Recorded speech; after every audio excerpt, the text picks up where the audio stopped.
Good afternoon, viewers and listeners.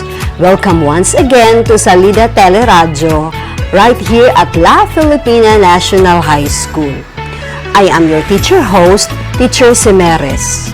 And today, we are live at La Filipina National High School Facebook page and at 98.3 Gold FM ang radyo astig ng Tagum, Kuyawan mo, as we learn about Global Health-Millennium Development Goal, a lesson from Grade 10 Health. Together with our teacher broadcaster, Teacher Julius Condes. Take it away, Teacher Julius. Thank you so much, Ma'am Semeres. Good day, viewers and listeners. Welcome to our lesson this afternoon. I am your health teacher, Teacher Julius of La Filipina National High School. We are glad because despite the pandemic, we will be able to deliver our lessons to you, to our Salida TeleRadyo. This afternoon, we are going to discuss about the Global Health and Millennium Development Goals, which in part of your lesson in Quarter 3, Lesson 1 in Health 10. But before we are going to start, let's have our objectives.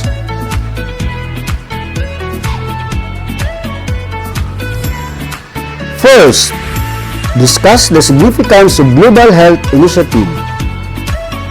Second, describe how global health initiatives positively impact people's health in various countries. Third, analyze the issues and the implementation of Global Health Initiative. Are you ready? Then kindly get your self-learning module in Health 10 as well as your pen and notebook, and let's answer the pre-assessment. You are given 5 minutes to answer the question.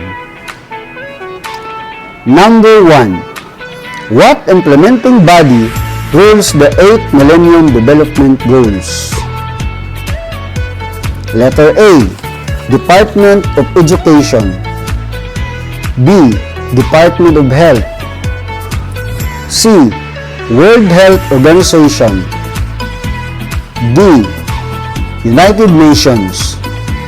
Again, what implementing body rules the 8 Millennium Development Goals? A. Department of Education. B. Department of Health. C. World Health Organization. Letter D. United Nations. Your time start now.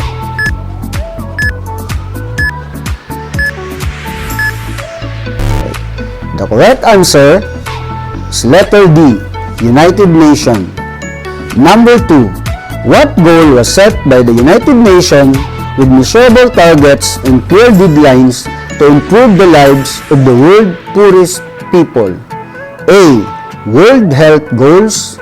B. K-12 Development Goals. C. Millennium Development Goals. D. United Nations Development Goals. Again, what goal was set by the United Nations with measurable targets and clear deadlines to improve the lives of the world's poorest people? A. World Health Goals. B. K-12 Development Goals. C. Millennium Development Goals. And letter D. United Nations Development Goals. Time start now.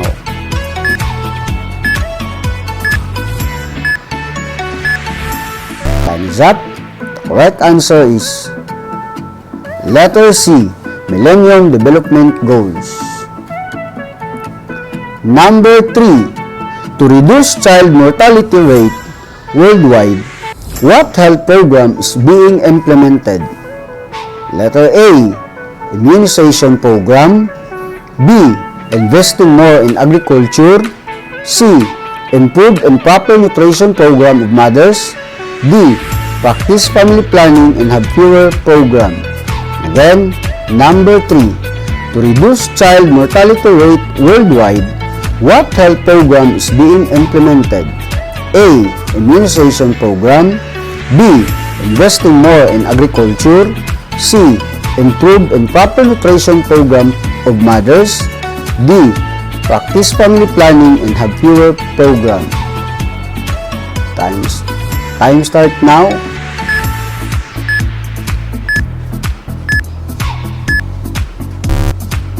Okay, the correct answer is letter A, immunization program.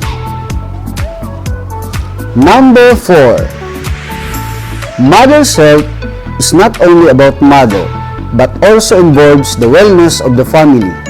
How to improve maternal health to prevent them from complication. Letter A. Promotion of women's political rights and involvement. B. Seek employment and sustain personal and family needs. C. Better nutrition program for infants, children, and mothers. D. Teaching the benefits to birth spacing and small family size. Again, number 4. Mother's health is not only about mother, but also involves the wellness of the family. How to improve maternal health to prevent them from complications. A. Promotion of women's political rights and involvement. B. Seek employment and sustain personal and family needs. C. Better nutrition program for infants, children, and mothers. D. Teaching the benefits to birth spacing and small family size. Time start now.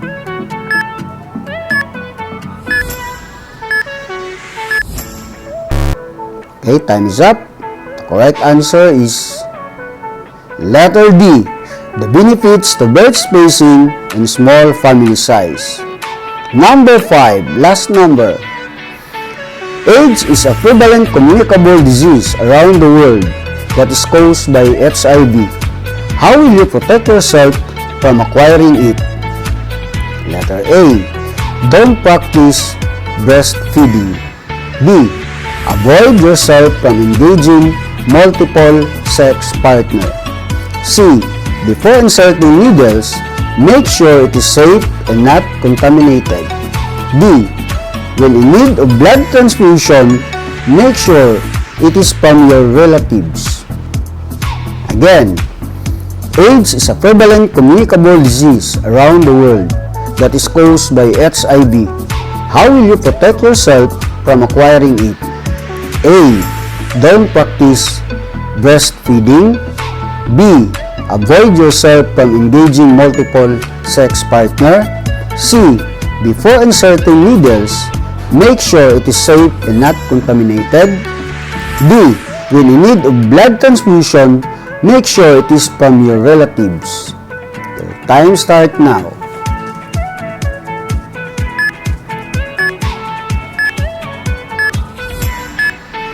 Okay, the correct answer is letter B. Avoid yourself from engaging multiple sex partner. How's your score? Very good! But anyway, sa mga hindi nakakuha, you still have the chance in our post-test. Gawin nyo lang ang makinig ng mabuti as we go along in our discussion. The term global health rose in the popularity along with the rise of globalization. Both terms improved public awareness of vulnerabilities and shared responsibilities among people for the different injustices in the world. Elona Kickbus, in the year 2006, Director of the Global Health Program at the Graduate Institute of International and Development Studies in Geneva, Switzerland, states that global health is an area for study, research, and practice that prioritizes health improvement and achieving impartially in healthcare and wellness worldwide. Millennium Development Goals. The United Nations Millennium Development Goals are 8 targets that all 191 UN member states have agreed to achieve by 2015. The United Nations Millennium Declaration, signed in September 2000, commits world leaders to fight discrimination against women and children, disease, hunger, poverty, illiteracy, and environmental degradation. All of these goals cannot be attained without addressing each and every one. All of them influence, affect, and depend on better global health programs and policies. These are the 8 Millennium Development Goals. Number 1. Eradicate extreme poverty and hunger. This include education, producing more jobs, strengthen nutrition, program for children and infants, support and protection of developing and vulnerable countries during crisis. If we're going to observe, education ay talagang nanguna, no? Kasi I always believe na education can really change the world, no? Tama ba? And dapat talaga establish natin yung education, and then the rest, I'm sure na mag-follows na lang sila. Okay, number 2. Achieve universal primary education. This include marry and have their own families at later stage in life. Practice family planning and have fewer children. Know rights, responsibilities, and civic obligation. Seek employment and sustain personal and family needs. Have decreased risk of getting sexually transmitted infection like HIV/AIDS. Support and protection of developing and vulnerable countries during crisis. Okay, we're going to observe, dapat talaga, no, more on planning, especially pag family na, no, yung pinag-uusapan, no. So dapat alam natin yung responsibilities and of course the rights, no. Ayan. For number 3, promote gender equality and empower women. Okay, this include early childhood development intervention, promotion of women's political rights, improve reproductive health programs and policies, education and integrating gender equality in school curriculum, improve women's access to work and strengthen labor policies for women, support and protection of developing and vulnerable countries during crisis. Okay? So, there are cases kasi, no, when it comes to work, no, like for example, itong improve women's access to work and strengthen labor policies for women. Okay, like for example, minsan kasi yung mga company, no, na kailangan mag-hire ng isang empleyado, and then halimbawa kung kailangan nila is collector, no, so in that way parang bibitin yung mga kababaihan natin, no, dati yun, pero ngayon hindi na, no. Talaga ang dami ng mga kababaihan na marunong mag-drive. In fact, marami ng kahit yung mga welding na trabaho, no, kaya ng mga kababaihan. Okay, so if this realize, I'm sure, no, talagang nakakatulong. Okay, number 4, reduce child mortality.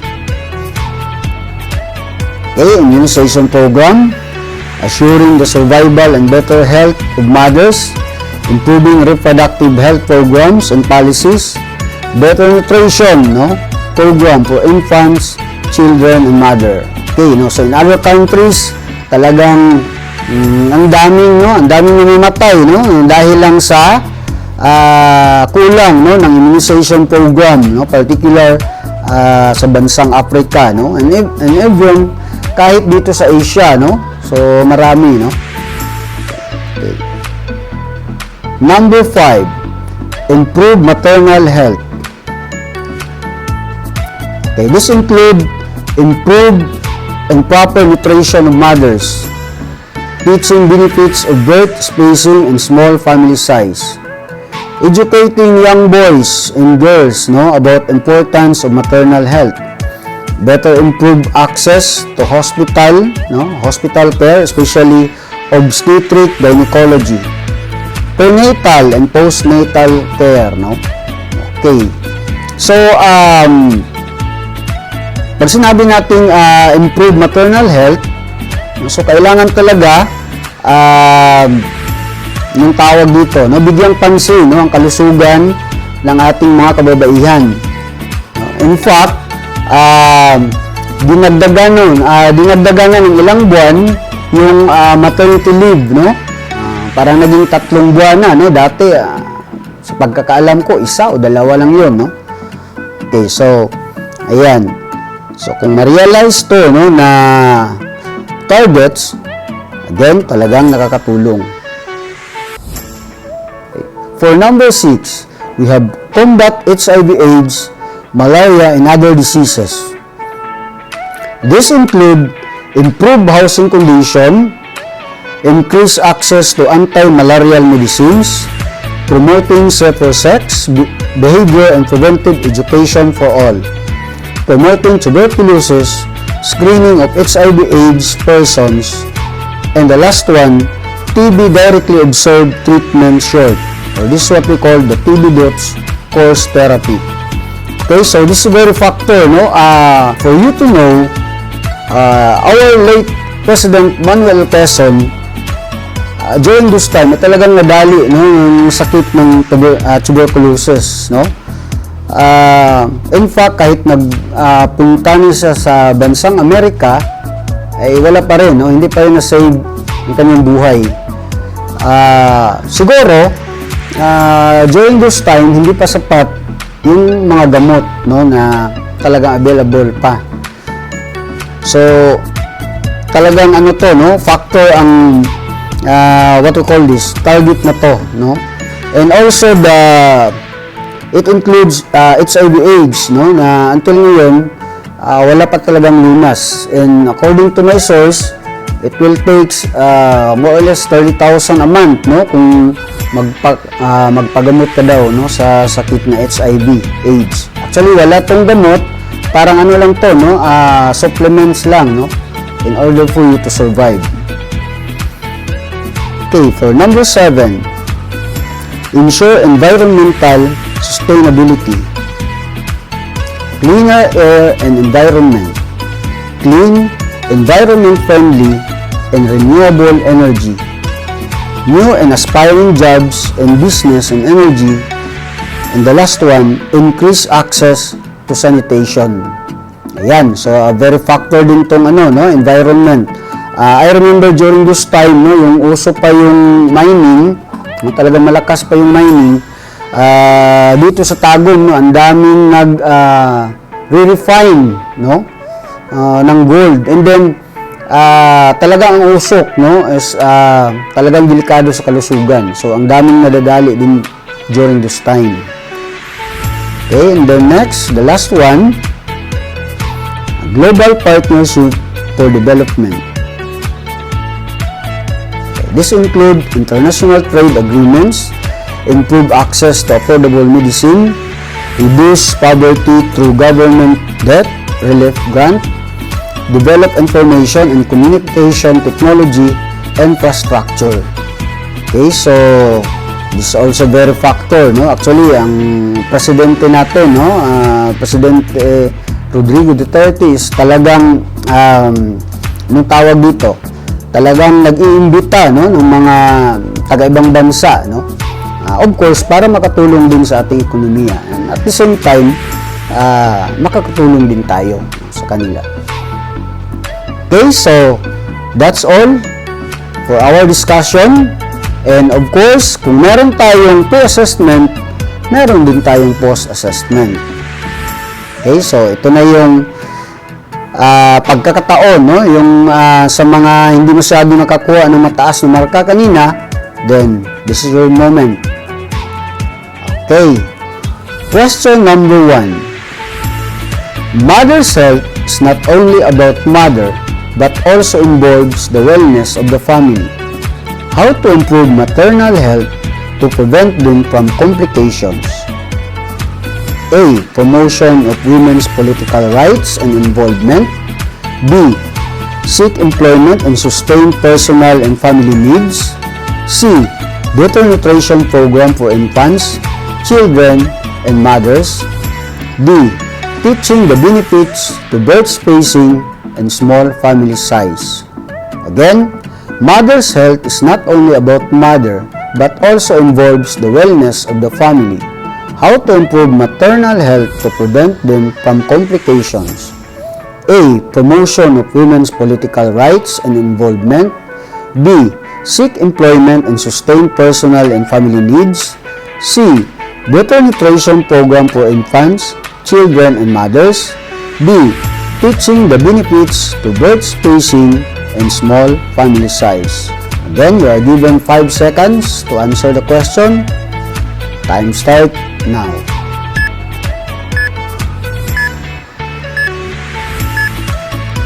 Okay, time is up. The correct answer is letter D. Teaching the benefits to birth spacing and small family size. Number 2. What is the implementing body that rules the 8 Millennium Development Goals? Letter A. DepEd or Department of Education. B. DOH or Department of Health. C. WHO or World Health Organization. D. United Nations. Again, what is the implementing body that rules the 8 Millennium Development Goals? A. DepEd or Department of Education. B. DOH or Department of Health. C. WHO or World Health Organization. D. UN or United Nations. Time start now.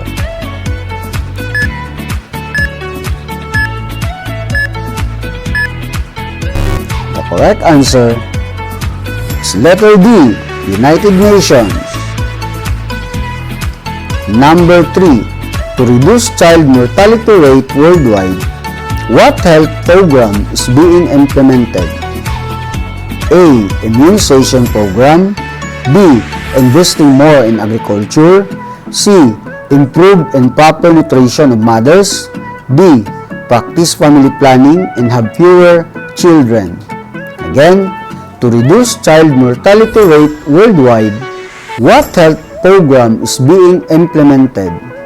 A. Immunization program. B. Investing more in agriculture. C. Improve and proper nutrition of mothers. D. Practice family planning and have fewer children.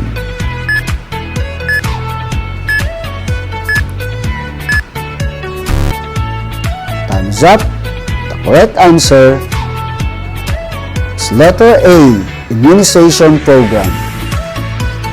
Number 4. AIDS is prevalent communicable disease around the world that is caused by HIV. How will you protect yourself from acquiring it? A. Don't practice breastfeeding. B. Avoid yourself from engaging multiple sex partner. C. Before inserting needles, make sure it is safe and not contaminated. D. When in need of blood transfusion, make sure it is from your relatives. Again, AIDS is a prevalent communicable disease around the world that is caused by HIV. How will you protect yourself from acquiring it? A. Don't practice breastfeeding. B. Avoid yourself from engaging multiple sex partner. C. Before inserting needles, make sure it is safe and not contaminated. D. When in need of blood transfusion, make sure it is your relatives.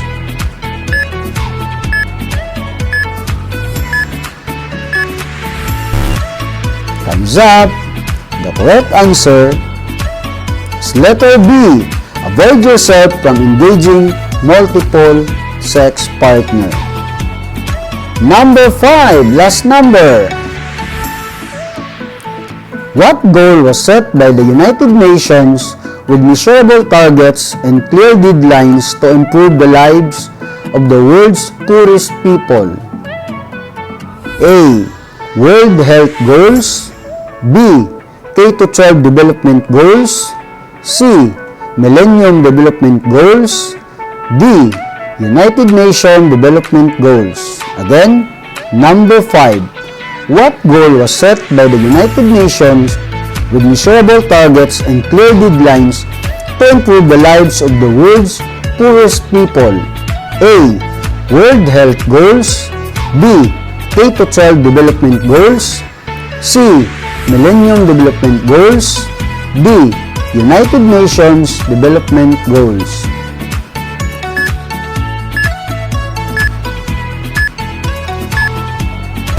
The correct answer is letter C, Millennium Development Goals. Okay, that's all for our discussion. Okay, who got perfect? Very good. Okay, for our next activity, for activity 1, the Philippine scenario. Do you think the Philippines will be able to achieve these 8 Millennium Development Goals? List which are highly achievable and which are not. After accomplishing this activity, you may send your answer in my personal messenger. And for your assignment, just answer activity 4, the what we called icon match, on page 10 in Health Term module. That's all for our discussion, and I hope you learned something in our very simple discussion. See you in our next episode. God bless you all. Goodbye. Wow! Thank you so much, Teacher Julius, for a wonderful topic. In order to achieve those sustainable development, everybody should learn and take action. I hope you have learned a lot from today's discussion. Thank you so much, listeners and viewers, for tuning in our Salida TeleRadyo. Keep safe and God bless everyone. Bye-bye.